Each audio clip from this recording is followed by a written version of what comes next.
Hello everyone. Today we will be discussing on the electrophilic substitution on the amines.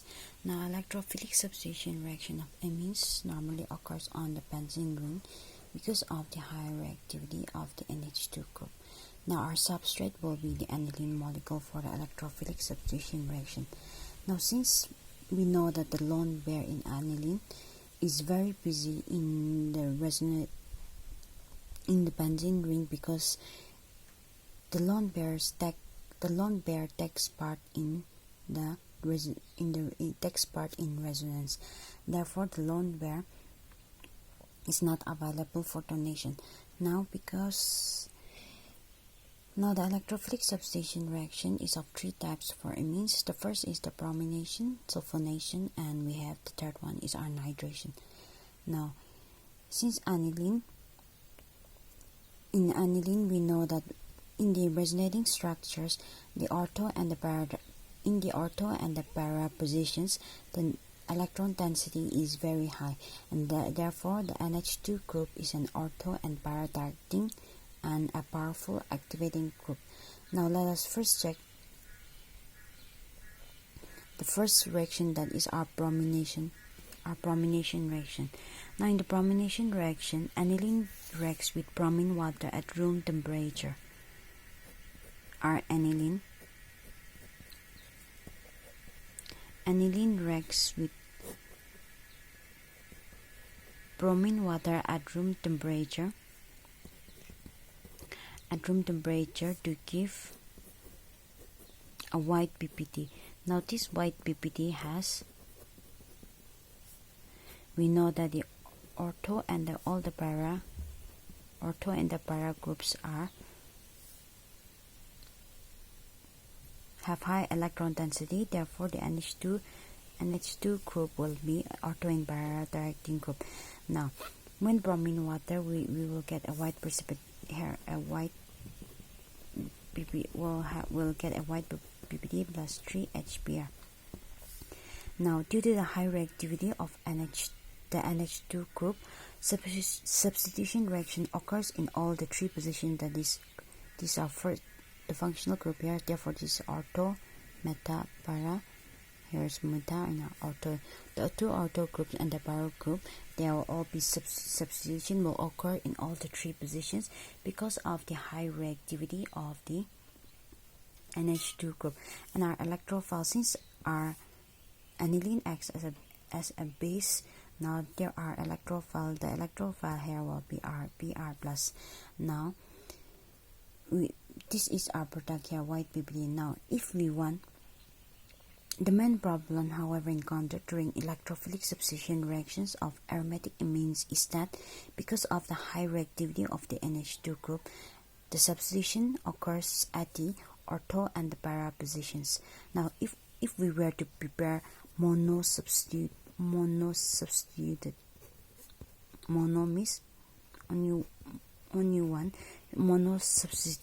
aniline derivatives. Now, how will we control the activating effect of this NH2 group? Now, since the reactivity was very high here, all substitution occurred in all the three positions. But now we need only a single mono as a mono-substituted aniline derivative. Now, to get this mono-substituted aniline derivative, how do we control this high reactivity of the NH2 group? Now, this can be done by protecting the NH2 group by acetylation reaction.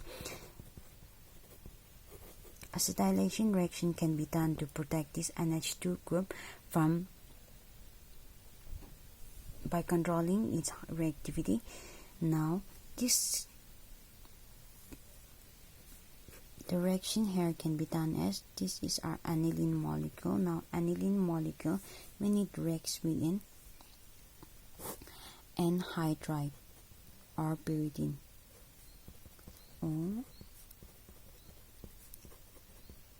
this is our anhydride.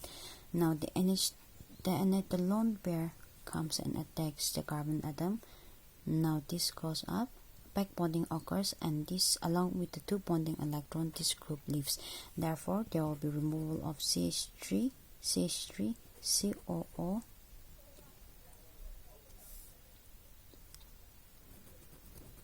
Okay, here is one NH, the two hydrogen molecule, one H, and then another H2 molecule.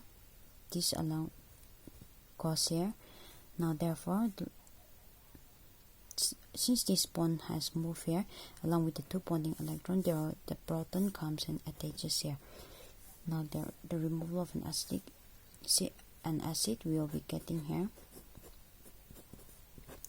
and the one hydrogen, and since this bond has broken along with two bonding and gone and attached with the nitrogen atom, aniline would get back its lone pair, and then this came and attached with the nitrogen, therefore C double bond O and then CH3. Now this reaction, the bromine molecule, now we know that the acetylation reaction decreases the electron density because it decreases the reactivity, and the electrons become busy. The decreases in Now from here we see that the reactivity of the NH2 group has decreased because the electron has become busy in the acetylation reaction and do not interfere in the ring. Therefore, when we react this with bromine, now in a solvent of CH3COH, we will be getting here our product.